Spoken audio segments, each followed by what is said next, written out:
नमस्कार, आप देख रहे हैं स्टेट टीवी इंडिया न्यूज और मैं हूं आपके साथ टिया चौहान। और चलिए बढ़ते हैं इस वक्त की खास खबर की ओर।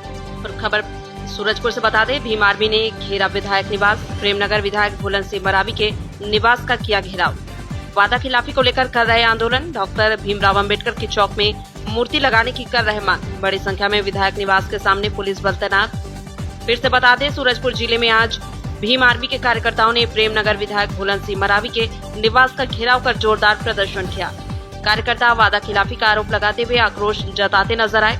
उनका कहना है कि डॉक्टर भीमराव अंबेडकर चौक में मूर्ति स्थापना का वादा अब तक पूरा नहीं हुआ, जिससे नाराज होकर आंदोलन किया जा रहा है। प्रदर्शन को देखते हुए विधायक निवास के सामने भारी पुलिस बल तैनात किया गया है ताकि स्थिति नियंत्रण में बनी रहे। मौके पर प्रशासनिक अधिकारी भी मौजूद हैं और प्रदर्शनकारियों को समझाइश देने का प्रयास किया जा रहा है। State TV India news channel Surajpur जिला ब्यूरो चीफ सौरभ साहू की रिपोर्ट।